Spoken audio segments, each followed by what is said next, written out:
যাদের ক্যারেক্টারের সমস্যা তারা সব কিছুই করতে পারে। ওদের পেশাই তো এটা, বিবাহিত পুরুষ বা বিবাহিত নারীদের প্রতি আকৃষ্ট হয়ে যাওয়া।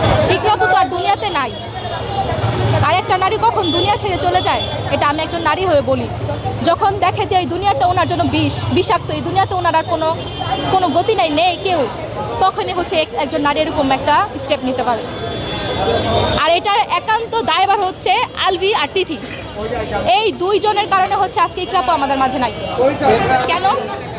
আজ থেকে 14 বছর আগে যখন ওনাদের রিলেশন ছিল তখন কি ইকরার সাথে মেন্টালিটি মিলে নাই? না মিললে কি সংসার হয়েছে? না মিললে কি একটা বাচ্চা হয়েছে? না মিললে কি প্রেম ভালোবাসা হয়েছে বলেন? আর আজ থেকে 14 বছর আগে তখন তো ইকরাকেই ভালো লাগতো। ইকরার সাথে মেন্টালিটি না মিললে কি বিয়ে হয়েছে, সংসার হয়েছে, বাবু হয়েছে?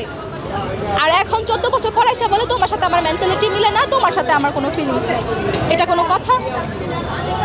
ক্যারেক্টারলেস পুরুষের কাছ থেকে এটাই আশা করা যায়। আপু এখন শোনা যাচ্ছে ধরেন যে 2-6 মাস 1 বছর পর তো আবার সে বিয়ে।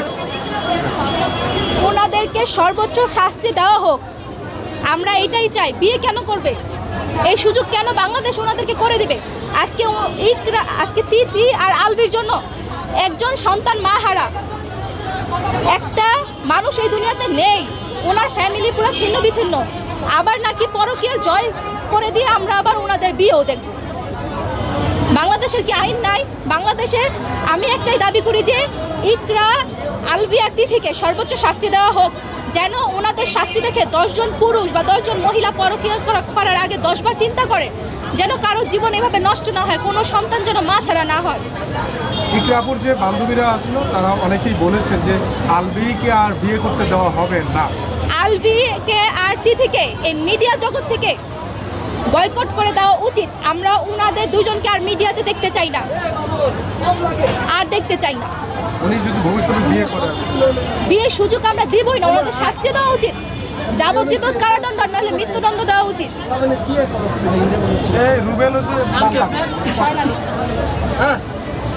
আপু আরেকটা হচ্ছে এই যে আলভি যেই বিষয়টা বলছে যে সে আস্থা পেয়েছে এবং আরও বেশ কিছু বলছে যে শতবার তার কাছ থেকে ডিভোর্স চেয়েছে ইকরা, এই বিষয় তখন ডিভোর্স দিলে ভালো হতো, সে মরতো না, এরকম কথা বলছে।